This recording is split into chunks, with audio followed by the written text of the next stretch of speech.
ఓం శుక్లాంబరధరం విష్ణుం శశివర్ణం చతుర్భుజం ప్రసన్నవదనం ధ్యాయేత్ సర్వవిఘ్నోపశాంతయే అగజానన పద్మార్కం గజాననమహర్నిశం అనేకదం తం భక్తానాం ఏకదం తముపాస్మహే వక్రతుండ మహాకాయ కోటి సూర్యసమప్రభ నిర్విఘ్నం కురు మే దేవ సర్వకార్యేషు సర్వదా గురుర్బ్రహ్మ గురుర్విష్ణుః గురుర్దేవో మహేశ్వరः గురుర్సాక్షాత్ పరం బ్రహ్మ తస్మై శ్రీ గురవే నమః వసుదేవసుతం దేవం కంసచాణూరమర్దనం దేవకీ పరమానందం కృష్ణం వందే జగద్గురుం సర్వమంగళమాంగళ్యే శివే సర్వార్థసాధికే శరణ్యే త్రయంబికే దేవి నారాయణి నమోస్తుతే. జై శ్రీరామ్. దేవి భాగవతం ప్రథమ స్కందం. సూత మహర్షి, ఇంతకు ముందు అన్నావు, వ్యాసుడు ఈ పురాణమంతా రచించి శుకుడితో చదివించాడని, గొప్పగా తపస్సు చేసి శుకుణ్ణి పుత్రుడుగా పొందాడు అని. అందులోంచి ఇంకో కథలోకి వెళ్ళిపోయాం. ఇప్పుడు ఆ సంగతులు తెలియజెయ్యి. మునీశ్వరులారా, తప్పకుండా వ్యాసుడికి శుకుడు జన్మించిన వృత్తాంతం సవిస్తరంగా చెబుతాను. శుకుడు సాక్షాత్తు యోగీశ్వరుడు. మేరు పర్వత శిఖరం మీద వ్యాసుడు తపస్సు కూర్చున్నాడని చెప్పాను కదూ. పుత్రుడు కావాలని కోరుతూ ఘోర తపస్సు చేశాడు.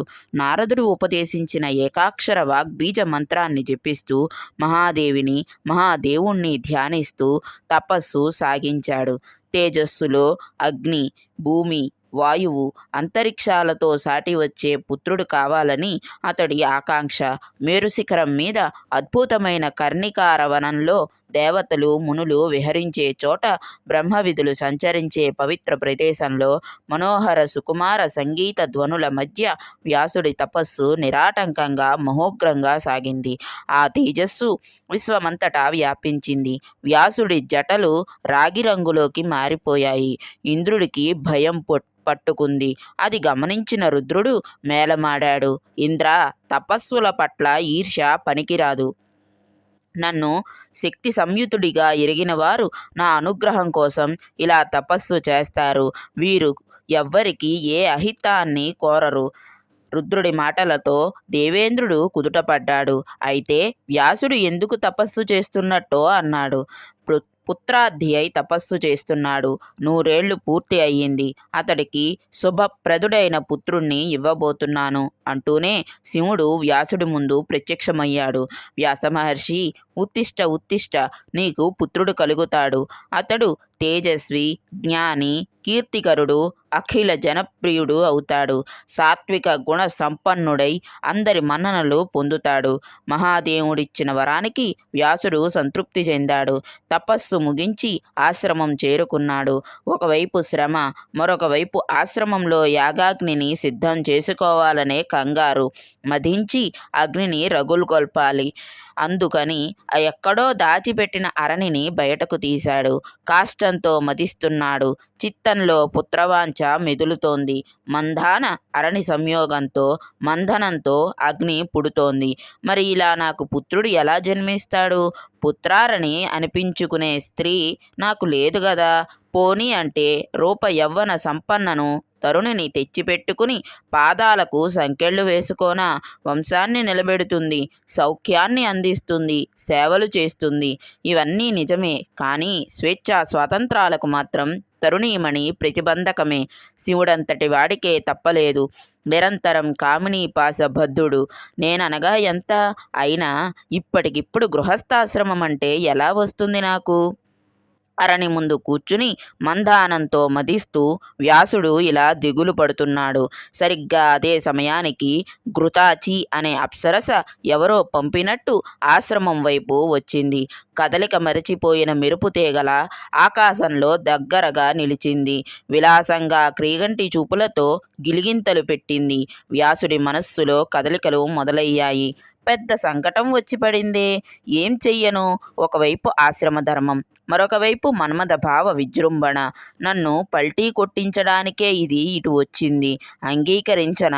పూర్తిగా 100 ఏళ్లు కఠిన నియమాలతో ఘోర తపస్సు చేసి చివరికి ఇలా లొంగిపోయాడని మహాతాపసులు పరిహసించరు. అంతటి మహాతపస్వి ఒక అప్సరసను చూసి చటుక్కున ఎలా వివసుడైపోయాడని కళ్ళు చిట్లించరు.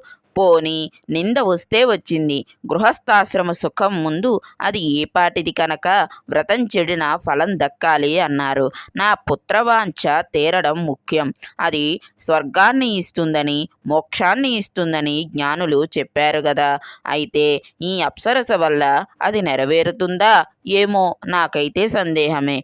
వెనకటికి నారదుడు చెప్పిన కథలోలాగా అవుతుందేమో.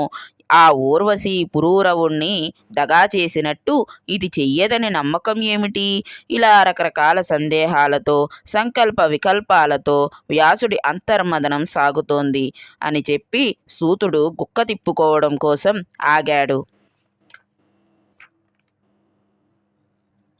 తన సమీపానికి వచ్చిన ఘృతాచిని చూసి వ్యాసుడు ఈ ఊర్వశీ కథను తలుచుకున్నాడు. ఏమి చెయ్యాలో తోచలేదు. ఈ అప్సరసకు లొంగకూడదని మాత్రం అనుకున్నాడు. ఘృతాచి కూడా కొంచెం చనువు తీసుకోవడానికి జంకింది. శపిస్తాడేమోనని భయపడింది.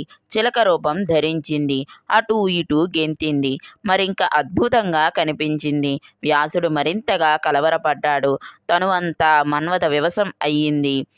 సర్వాంగాలు స్వాధీనం తప్పి తిరుగుబాటు చేస్తున్నట్టు అనిపించింది. అయినా గొప్ప ధైర్యంతో మనస్సును చిక్కబట్టుకున్నాడు. నిలవరించుకోలేకపోతున్నాడు. గుండె జారిపోతోంది. ఘృతాచి ఘృతాచి అంటోంది. అరణిలో అగ్నిమదనం జరుగుతోంది. వేగం పెరిగింది. వీర్యస్ఖలనమయ్యింది. అరణిలో పడింది. చిలకడం కొనసాగింది. అరణి నుంచి పుత్రుడు జన్మించాడు. ముమ్మూర్తులా వ్యాసుడే. హవ్యంతో భగ్గుమన్న యాగాగ్నిలాగా ఉన్నాడు. వ్యాసుడు నివ్వెరపోయాడు. ఏమిటిది అని క్షణకాలం ఆలోచించాడు. శివుడిచ్చిన వరం జ్ఞాపకం వచ్చింది. అరణి గర్భ సంభూతుడు తేజోరూపి పుత్రుడు జన్మించాడని సంబరపడ్డాడు. మరొక అగ్నిలా ఉన్నాడని మురిసిపోయాడు. గంగాజలంతో స్నానం చేయించాడు. జాతకర్మలు నిర్వహించాడు. ఆకాశం నుంచి పుష్పవృష్టి కురిసింది. దేవదుందుబులు మ్రోగాయి. గంధర్వులు గానం చేశారు. అప్సరసలు నృత్యం చేశారు. విద్యాధర నారద తుంబురులు తండ్రి కొడుకులను స్తుతించారు. అతడి కోసం కృష్ణాజినము దండ కమండలవులు ఆకాశం నుంచి ఆవిర్భవించాయి. వెంటనే ఆ బాలుడు మహా తేజస్విగా ఎదిగాడు. శాస్త్రీయంగా ఉపనయనం జరిగింది. తండ్రికి లాగానే ఇతడికి పుట్టుకతోనే వేదాలన్నీ బుద్ధిస్థం అయ్యాయి. సుఖీ రూపం ధరించిన ఘృతాచిని చూడటం వల్ల జన్మించాడు కనుక సుతుడికి సుకుడు అని నామకరణం చేశాడు వ్యాసుడు. బృహస్పతిని గురువుగా వరించి బ్రహ్మచర్య దీక్ష ఇప్పించాడు. సకల వేదాలను, వేదాంగాలను, ధర్మశాస్త్రాలను సమగ్రంగా బృహస్పతి ఆశ్రమంలో గురుకుల పద్ధతిలో అభ్యసించాడు సుకుడు. చదువు పూర్తి అయ్యింది. గురు దక్షిణ చెల్లించి తిరిగి వ్యాసాశ్రమానికి వచ్చాడు. సంబరపడుతూ తండ్రి ఎదురు వెళ్ళి ప్రేమగా కౌగిలించుకుని శిరస్సు మూర్కొన్నాడు. కుశలం అడిగి చదువు సంధ్యల విషయం అడిగి మురిసిపోయాడు. అందమైన ఒక ముని కన్యను చూసి సుకుడికి వివాహం చెయ్యాలి అనుకున్నాడు. అంతే, మరొక మహాముని అడ్డు తగిలాడు. సూత మహర్షి, ఈ పురూరవ మహారాజు ఎవరు? ఊర్వశి అన్నావు, ఆవిడ ఎవరు? ఏమి చేసింది? రాజుకు వచ్చిన కష్టం ఏమిటి? ఇదేదో చాలా ఆసక్తికరంగా ఉంది. ఆ కథానకాన్ని పూర్తిగా రసవత్తరంగా చెప్పు. నువ్వు అసలే రోమహర్షణుడి కొడుకువాయే. మా తనువులు పులకించేట్టు రక్తి కట్టించు. మహానుభావ, మాటల్లో అమృతాన్ని మించిన రుచి ఉంది. అసలైన అమృతాన్ని అమరులు సేవించి తృప్తి చెందారు గాని నీ వాగామృతాన్ని ఎంత సేవించినా మాకు మాత్రం తనివి తీరడం లేదు. ఈ మాటలతో ముందుగా సూతుడికి తనువు పులకించింది. ఉత్సాహం ఉరకలు వేసింది. రసవత్తరంగా చెబుతాను, విని ఆనందించండి అంటూ ప్రారంభించాడు. ఇప్పుడు మనం చదువుకునేది తారా శశాంక వృత్తాంతం. మునులారా, బృహస్పతికి తార అని ఒక ప్రియ భార్య ఉంది. ఆవిడ చాలా ప్రసిద్ధురాలు. వినే ఉంటారు. మంచి రూపవతి, యవ్వనవతి, నిరంతరం మద విహ్వలాంగి. ఆవిడ ఒకనాడు ఏదో యజ్ఞం చేస్తున్నాడంటే చూడటానికి చంద్రుడి ఇంటికి వెళ్ళింది. అక్కడ చూశాడు ఈ చంద్రముఖిని ఆ చంద్రుడు. చూస్తూనే కామాతురుడయ్యాడు. చంద్రుణ్ణి చూసి ఆవిడ కూడా అంతకన్నా మదన పీడితురాలయ్యింది. పరస్పరం ప్రేమ అంకురించి కలవరపడ్డారు. తార తన ఇల్లు మరిచిపోయింది. అక్కడే ఉండిపోయింది. ఇద్దరూ మన్మథ క్రీడలలో మునిగి తేలుతున్నారు. రోజులు క్షణాల్లా గడిచిపోతున్నాయి. బృహస్పతి దుఃఖానికి అంతులేదు. తారను ఇంటికి తెచ్చుకోవడం ఎలాగో తెలియక చాలా కాలం మదనపడ్డాడు. ఒక రోజున తన శిష్యుల్లో ఒకణ్ణి చంద్రుడి ఇంటికి పంపించాడు తారను తీసుకురమ్మని. కానీ ఆవిడ రాను పొమ్మంది. మళ్ళీ మరొక శిష్యుణ్ణి పంపాడు. ఇలా వెళ్ళిన వాళ్ళల్లా తిరిగి వచ్చారు. ఇక వెళ్ళం అన్నారు. బృహస్పతి క్రుద్ధుడయ్యాడు. అయితే నేనే వెడతానంటూ స్వయంగా వెళ్ళాడు. మదమత్తుడైన చంద్రుడు అదోలా నవ్వాడు. బృహస్పతికి మరీ ఒళ్ళు మండింది. శశి, ఏమిటి నువ్వు చేసిన పని? ధర్మమేనా? నా భార్యను ఎందుకు అట్టే పెట్టేసుకున్నావు? నేను దేవతలకు గురువును, నువ్వో యజమానుడవు. మూఢుడా! గురు భార్యను ఇలా ఉంచుకోవచ్చునా? అనుభవించవచ్చునా? బ్రాహ్మణుణ్ణి చంపడం, బంగారాన్ని అపహరించడం, సురాపానం చెయ్యడం, గురువుగారి భార్యను అనుభవించడం ఇవి మహాపాతకాలు. ఇటువంటివి చేసిన వాళ్లతో స్నేహం చేసేవాడు 5వ మహాపాతకి. తెలుసుగదా? నువ్వు మహాపాతకివి, దురాచారుడివి. దేవలోకంలో ఉండే అర్హత లేదు నీకు. తారను విడిచిపెట్టు. ఇంటికి తీసుకుపోతాను. లేదంటే దుష్టుడా, గురు భార్యాపహర్తవని లోకమంతా ప్రచారం చేస్తాను. భార్యా విరహ దుఃఖితుడై బృహస్పతి ఇలా మండిపోతుంటే రోహిణీపతి చిద్విలాసంగా బదులు పలికాడు. గురుత్తమ, బ్రాహ్మణులకు క్రోధం పనికిరాదు. అక్రోధనులుగా ఉంటేనే వారు పూజార్హులు. అన్యథా వర్జనీయులు సుమా. క్రోధం విడిచిపెట్టండి. నేను చెప్పేది ప్రశాంతంగా ఆలకించండి. తార తప్పకుండా మీ ఇంటికి వస్తుంది. ప్రస్తుతం ఇక్కడే ఉంది. తానై కోరి ఉంది. గమనించండి. సుఖపడుతోంది. కొంతకాలం ఉండనివ్వండి. మీకేమిటట లోటు? తరువాత తానే వస్తుంది మీ ఇంటికి. వెనకటికి ధర్మశాస్త్రం విషయం ఒకటి మీరే చెప్పారు గదా. న స్త్రీ దుష్యతి చారేణ నవిప్రో వేద కర్మణ. విప్రుడు చేసిన పాపం వేద విహిత ప్రాయశ్చిత్తంతో పోతుందని, స్త్రీకి పరపురుష సంగమ దోషం ఋతుస్రావంతో అంతరిస్తుందనీను. ఊహించని జవాబుకి బృహస్పతికి తల తిరిగింది. గిరుక్కున వెనుదిరిగాడు. దుఃఖిస్తూ ఇల్లు చేరాడు. కొన్ని రోజులు గడిచాయి. ఊరుకోవటానికి మనస్సు ఒప్పుకోలేదు. మళ్ళీ వెళ్ళాడు. ఈసారి ద్వారపాలకులు అడ్డుకున్నారు. లోపలికి వెళ్ళనివ్వలేదు. బృహస్పతి అక్కడే అలాగే చాలాసేపు నిలబడ్డాడు. చంద్రుడు బయటకు రాలేదు. బృహస్పతికి కోపం వశం తప్పింది. వీడు నాకు శిష్యుడు. నా భార్య వీడికి తల్లితో సమానం. ఇంత అధర్మానికి ఒడిగట్టిన వీణ్ణి శిక్షించి తీరాలి అనుకున్నాడు. వాకిట్లోనే నిలబడి అరుపులు లంకించుకున్నాడు. బుద్ధిహీనుడా, పాపాత్ముడా, సురాధమ, ఏమీ ఎరగనట్టు కొంపలో పడుకుని హాయిగా నిద్రపోతున్నావా? రా, బయటికి రా. మర్యాదగా నా భార్యను నాకు వెంటనే అప్పగించు. లేదో నిన్ను శపిస్తాను, భస్మం చేసేస్తాను అంటూ పెడబొబ్బలు పెట్టాడు. ఇంకా ఇలాంటివే క్రూరంగా దుర్భాషలాడాడు. లోపల ఎక్కడో ఉన్న చంద్రుడికి వినిపించాయి. గబగబా యువతలికి వచ్చాడు. అదే నవ్వు, అదే వరస. బృహస్పతి, ఏమిటి ఎక్కువగా మాట్లాడుతున్నావు? సర్వలక్షణ సంయుత, అందాల భరిన తార నీకు భార్య ఏమిటి? నీకు తగిన ఒక కురూపిని ఎవతనైనా ఏర్పాటు చేసుకో. నీలాంటి బిచ్చగాడి ఇంటిలో ఇలాంటి సుందరీమణి ఉండదగదు, ఉండకూడదు. అందగత్తెకు అందగాడి మీద రతి ఉంటుంది తప్ప నీలాంటి కురూపు మీద ఉండదని కామశాస్త్రం కూడా చెబుతోంది. మూర్ఖుడా, తెలుసుకో. నీకు దిక్కున్న చోట చెప్పుకో. ఈ కామినీమణిని మాత్రం ఇవ్వనుగాక ఇవ్వను. కామార్తుడివై నువ్వు ఇచ్చే శాపం నన్ను ఏమీ చెయ్యలేదు. పో, నీ ఇష్టం వచ్చింది చేసుకో. చంద్రుడు ఇలా తిరగబడేసరికి బృహస్పతి అవాక్కు అయ్యాడు. రుసరుసా నడుచుకుంటూ ఇంద్రుడి ఇంటికి వెళ్ళాడు. గురువుగారి వాలకం చూస్తూనే ఏదో జరిగిందని శచీపతి గ్రహించాడు. అర్ఘ్యపాద్యాదులతో యథావిధిగా మర్యాదలన్నీ జరిపాడు. కుశల ప్రశ్నలు వేశాడు. గురుత్తమ, దుఃఖితులై కనపడుతున్నారు. కారణం ఏమిటి? ఎవరైనా అవమానించారా? నా రాజ్యంలో నా గురువుకు అవమానం చేసేటంతటి వాడు ఎవడుంటాడు? దిక్పాలకులతో సహా నా సైన్యమంతా మీ చెప్పు చేతల్లో ఉండేదే గదా. త్రిమూర్తులు కూడా మీ వెంట ఉండేవారే, మీకు సహాయకులే. చెప్పండి, మీకు వచ్చిన కష్టం ఏమిటో, ఇబ్బంది ఏమిటో తెలియజేయండి. దేవేంద్ర, నా భార్య తారను చంద్రుడు అపహరించాడు. ఎన్నిసార్లు అడిగినా, ఎంత బతిమాలినా ఆ దుష్టుడు ఇవ్వడం లేదు. ఏం చెయ్యను? అవమానము దుఃఖము భరించలేక నిన్నిలా శరణు వేడుతున్నాను. దయచేసి కల్పించుకో, సహాయం చెయ్యి. గురువర్య, మీరు ధర్మజ్ఞులు, సువ్రతులు, దుఃఖించకండి. నేను మీ దాసుణ్ణి. సహాయం చెయ్యడం నా విధి. మీ భార్యను మీకు అప్పజెప్పిస్తాను. ఇప్పుడే చంద్రుడి దగ్గరకు దూతను పంపుతాను. అప్పటికి ఇవ్వనంటే ససైన్యంగా వెళ్ళి యుద్ధం ప్రకటిస్తాను. నా మాట నమ్మండి. కాసింత ఊరడిల్లండి. బృహస్పతిని ఓదార్చి దేవేంద్రుడు ఆ క్షణంలోనే ఒక సమర్థుడు, విచక్షణుడు అయిన దూతను పిలిచి చంద్రుడి దగ్గరికి పంపించాడు. అతడు వెళ్ళి చంద్రుడితో దేవేంద్రుడి మాటగా ఇలా చెప్పాడు.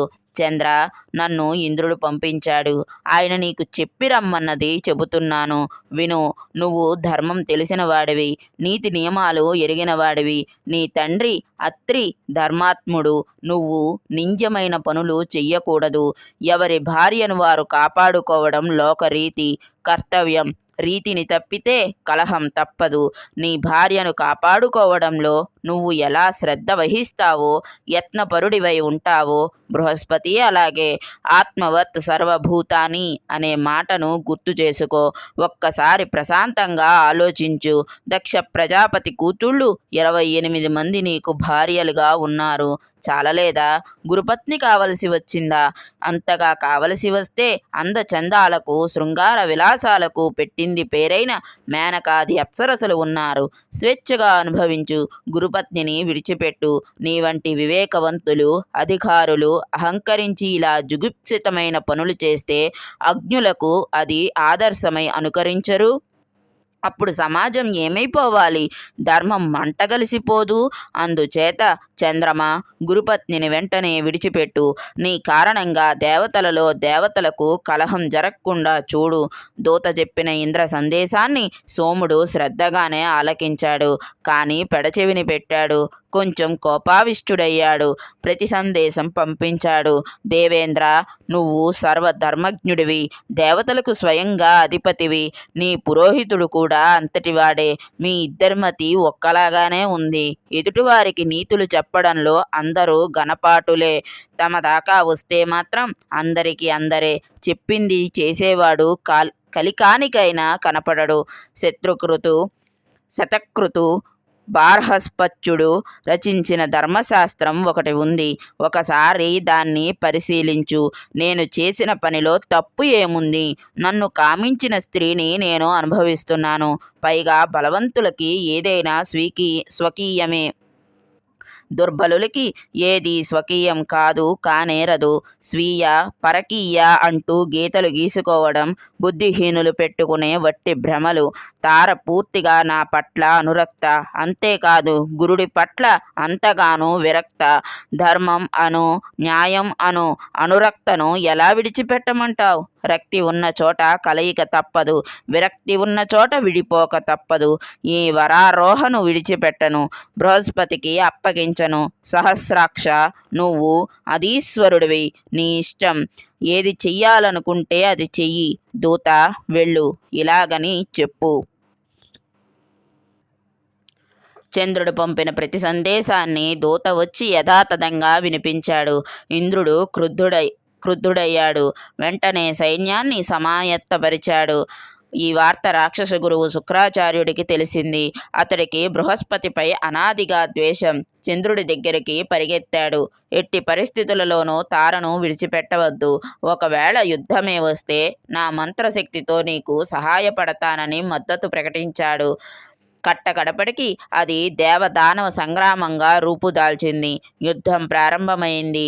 తారకాసుర యుద్ధంలాగా సంవత్సరాలు సాగింది. బ్రహ్మదేవుడు పరిస్థితి గమనించాడు. ఇరుపక్షాల వారిని శాంతింపజెయ్యాలనుకున్నాడు. హంసారూఢుడై ఆకాశ మార్గాన వచ్చి రణస్థలిపై నిలిచాడు. చంద్ర, గురుపత్నిని విడిచిపెట్టు, లేదంటే విష్ణుమూర్తిని పిలిచి నిన్ను మసి చేయిస్తాను, క్షయింపజేస్తాను. శుక్రాచార్య, ఏమిటి ఈ అన్యాయం? సావాస దోషం సంక్రమించినట్టుందే నీకు. బ్రహ్మదేవుడి గద్దింపు వినగానే శుక్రుడు పరుగు పరుగున చంద్రుణ్ణి సమీపించాడు. బాబూ చంద్ర, తారను బృహస్పతికి అప్పగించేసెయ్యమని మీ తండ్రి అత్రి అభిప్రాయం కూడా. ఇప్పుడే నాకు కబురు పంపించాడు. అప్పగించేసేయి అన్నాడు. సరే అన్నాడు శశి. అప్పటికే గర్భవతిగా ఉన్న తారను తీసుకువచ్చి బృహస్పతికి అప్పగించాడు. అతడు సంతోషంగా స్వీకరించి ఇంటికి తీసుకువెళ్ళాడు. యుద్ధం ముగిసింది. దేవదానవులు ఎవరి ఇళ్లకు వాళ్ళు వెళ్ళిపోయారు. కాలం గడిచింది. నెలలు నిండాయి. ఒక మంచి రోజున, ఒక మంచి ముహూర్తాన తార ప్రసవించింది. చందమామ లాంటి మగబిడ్డ జన్మించాడు.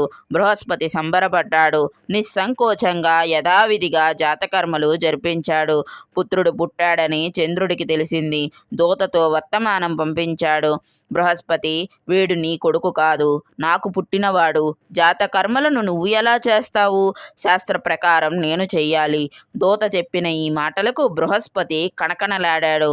మతి లేకపోతే సరి, వీడు నా కొడుకు. నా పోలికలే కనపడుతున్నాయి, సందేహం లేదు, పొమ్మన్నాడు. వివాదం చెలరేగింది. గాలివాన అయ్యింది. దేవదానవులు మళ్ళీ మోహరించారు. శాంతి కాముకుడై చతుర్వదనుడు స్వయంగా మళ్ళీ వచ్చాడు. ఇరువాగులను వారించాడు. తారను పిలిచి అడిగాడు, నిజం నీకు తెలుసు గదా, వీడు ఎవరి కొడుకో చెప్పమన్నాడు. తార సిగ్గుపడింది. తలదించుకుంది.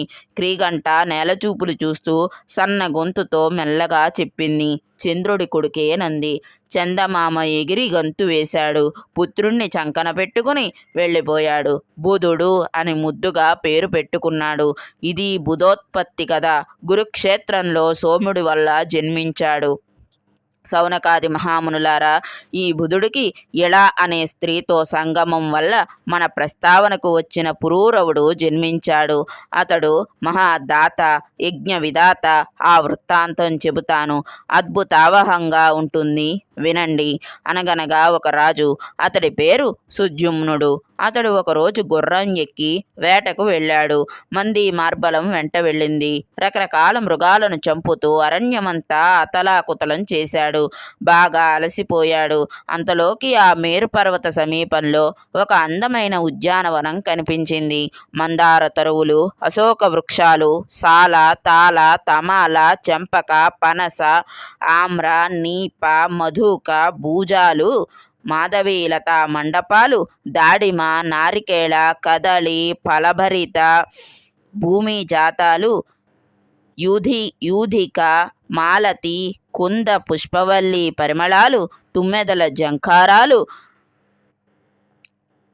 హంస, కారండవ, కోకిల, సుఖ, సారిక, కులకూజితాలు, కీచక ధ్వనులు, ఎవరో తీర్చిదిద్దినట్టు ఉద్యానవనం. సుద్యుమ్నుడు పరవశించిపోయాడు. సేవకులతో సహా ప్రవేశించాడు. ప్రవేశించడమే తడువుగా అందరూ ఆడవాళ్ళు అయిపోయారు. గుర్రం కూడా ఆడగుర్రం అయిపోయింది. ఇదేమిటి భగవంతుడా అని లబోదిబోం అన్నారు. ఆశ్చర్యపోయారు. కారణం ఏమిటో ఎవ్వరికీ ఏమీ తెలియలేదు. సుద్యుమ్నుడికి దుఃఖంతో పాటు సిగ్గు ముంచుకు వచ్చింది. ఏమి చెయ్యను? ఇంటికి ఎలా వెళ్ళేది? రాజ్యం ఎలా పరిపాలించడం? ప్రజలు ఏమనుకుంటారు? ఎవరు నన్ను మోసగించినట్టు? ఇలా అన్ని ప్రశ్నలే. దేనికి సమాధానం లేదు. మదన పడిపోయాడు. సూతుడు చెబుతూ ఉంటే వింటున్న సౌనకాదులకు అబ్బురమైంది. అదేమిటి? పురుషుడు స్త్రీగా మారిపోవడమా? మగ గుర్రం ఆడగుర్రం అయిపోవడమా? చాలా వింతగా ఉందే. సూత మహర్షి, ఇది ఆ ఉద్యానవన మహత్యమంటావా? అందులోకి ప్రవేశించి ఆ మహారాజు అసలు ఏం చేశాడు? వివరంగా చెప్పు మహానుభావా అన్నారు. ముని పొంగవులారా, మీ ఊహ నిజమే. అదంతా ఆ ఉద్యానవన మహత్యమే. అది చెబుతాను, తెలుసుకోండి. ఒకప్పుడు పరమేశ్వరుణ్ణి దర్శించడానికి సనక సనందనాది మహామునులు ఆ ఉద్యానవనానికి రాజ్యానికి వచ్చారు. వారి దివ్య తేజస్సులతో చీకట్లు పటాపంచలైపోతున్నాయి. ఆ సమయంలో శంకరుడు పార్వతితో ఏకాంతంలో ఉన్నాడు. కామక్రీడా పరాయణులై ఉన్నారు. పార్వతి ఒంటి మీద నూలుపోగు లేదు. శివుడి ఒడిలో కూర్చుని పరవశిస్తోంది. సనకాదులను చూసి సిగ్గుతో ఉణికిపోయింది. దిగ్గున లేచి చీర చుట్టుకుంది. ఉణుకు తగ్గలేదు. స్థాణువై నిలబడిపోయింది. ఋషులు పొరపాటు గ్రహించారు. వెంటనే నిష్క్రమించారు. నరనారాయణాశ్రమానికి పరుగు తీశారు. శివుడు పార్వతిని ఎంతగానో సముదాయించాడు. ఈ రోజు నుంచి ఏ పురుషుడైనా ఈ వనంలోకి ప్రవేశిస్తే స్త్రీగా మారిపోతాడని శాపం పెట్టాడు. అప్పటి నుంచి తెలిసిన వాళ్ళెవ్వరూ ఆ వనంలోకి వెళ్లరు. సుద్యుమ్నుడు ఇది తెలియక వెళ్ళాడు. స్త్రీగా మారిపోయాడు. అనుచరుల గతి అంతే అయ్యింది. స్త్రీగా మారిపోయిన సుద్యుమ్నుడు ఆ వనం విడిచి యువతలికి వచ్చి అరణ్యంలోనే ఉండిపోయాడు. రాజ్యానికి వెళ్లేందుకు మనసు ఒప్పలేదు. ఇలా అనే పేరుతో అడవిలోనే అలా అలా తిరుగుతున్నాడు. పరివారం చెలికెత్తలై సేవలు చేస్తున్నారు. ఇలా ఉండగా ఒక రోజున సోముడి కొడుకు బుధుడు యవనవంతుడై ఆ అడవికి వేటకు వచ్చాడు. ఎలను చూశాడు. కన్ను చెదిరింది. మోహితుడయ్యాడు. హావభావాలు ఆకర్షించాయి. ఎల కూడా అలాగే స్పందించింది. బుధుణ్ణి పతిగా వరించింది. గాంధర్వ రీతిని వివాహం చేసుకున్నారు. పుత్రుడు కలిగాడు. పురూరవసుడని నామకరణం చేశారు. ఎలకు మళ్ళీ దుఃఖం ముంచుకు వచ్చింది. ఏమిటి నా బతుకు ఇలా అయిపోయింది అనిపించింది. తమ కులగురువు వశిష్ఠుణ్ణి స్మరించింది. ఆయన వచ్చాడు. దుర్దశకు జాలిపడ్డాడు. శంకరుణ్ణి ప్రార్థించాడు. సుద్యుమ్నుడి స్త్రీత్వాన్ని తొలగించమని అభ్యర్థించాడు. పూర్వం తాను పెట్టిన శాపానికి భంగం కలగకుండా మధ్య మార్గంగా శివుడు వరం ప్రసాదించాడు. ఈ సుద్యుమ్నుడు ఇక నుంచి ఒక నెల పురుషుడుగా, ఒక నెల స్త్రీగా ఉంటాడన్నారు. ఈ మాత్రానికే సంబరపడ్డ సుద్యుమ్నుడు పురుషుడుగా మారి రాజ్యానికి వెళ్ళాడు. వశిష్ఠుడి అనుగ్రహంతో పరిపాలన సాగిస్తున్నాడు. స్త్రీ రూపాన్ని పొందిన నెలనాళ్ళు రాజమందిరం విడిచి బయటకు రావటం లేదు. పురుష రూపం నెలనాళ్ళు పరిపాలన చేస్తున్నాడు. నెలపాటు దర్శనం, నెలపాటు అదర్శనం. ప్రజలకు ఇది నచ్చలేదు. అయినా కాలం గడుస్తోంది. అది ఆగదు గదా. పురూరవుడు యవ్వనంలోకి అడుగుపెట్టాడు. వెంటనే సుద్యుమ్నుడు రాజ్యం అతడికి అప్పగించేసి అడవులకు వెళ్ళిపోయాడు. నారదుడు ఉపదేశించిన నవాక్షర దేవి మహామంత్రాన్ని జపిస్తూ తీవ్రంగా తపస్సు చేశాడు. భవసాగర తారణి శివాదేవికి అనుగ్రహం కలిగింది. సగుణాకారంలో సింహరూఢై ప్రత్యక్షం అయ్యింది. వారుని పాన మదమత్తగా ఘూర్ణమాన నయనాలతో దివ్య రూపంలో భయద మనోహరంగా ఉంది. ఇలా దేవి భక్తి ప్రపత్తులతో నమస్కరించి జగదంబికను స్తుతించింది. ఇక్కడ ఇలాదేవి అంటే సుద్యుమ్నుడు అని అర్థం. జగన్మాత, త్రిమూర్తులు, దిక్పాలకులు, దేవతలు, మహర్షులు, మునీశ్వరులే నిన్ను తెలుసుకోలేక మోహ విభ్రాంతిలో పడిపోతుంటే ఇక మానవ మాతృల మాట చెప్పాలా? సృష్టిలో కనిపించే ఐశ్వర్యమంతా నువ్వే.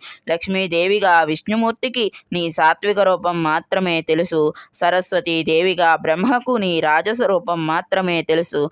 పార్వతీదేవిగా శివుడికి నీ తామసీ రూపం మాత్రమే తెలుసు. కానీ నిర్గుణతత్వం ఎవరికీ తెలియదు. అమ్మా, ఇంతమంది మతిని నేనెక్కడ? నీ అమేయ ప్రభావం ఎక్కడ? కరుణామయివి కనుక ఈ సేవకుణ్ణి ఇలా అనుగ్రహించావు. లక్ష్మీదేవితో కలిసి మధుసూదనుడు నీ పాద కమలాలను అర్చిస్తూ ఉంటాడు.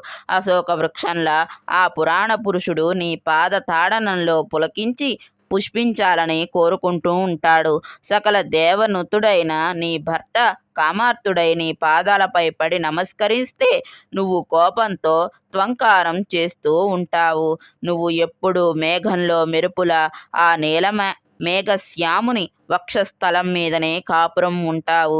అది నీకు విశాలమైన పర్యంకం. ఇందులో వింత ఏముంది? జగదీశ్వరుడే నీకు వాహనమాయే. నువ్వు కనుక కోపించి మధువైరిని పరిత్యజిస్తే ఆ శక్తిహీనుడికి నమస్కారం పెట్టేవాడు ఎవ్వడూ ఉండడు. లక్ష్మి వైదొలిగితే ఏ పురుషుడి పనైనా ఇంతే కదా. లోకంలో చూడటం లేదు, స్వజనమే విడిచిపెట్టేస్తారు. మగవాళ్లను చేశావు నువ్వు. నిజానికి ఈ బ్రహ్మాదులు పురుషులు కారు, నీ పాదాలకు నమస్కరించే యువతులు. నువ్వే వాళ్లను మగవాళ్లను చేశావు.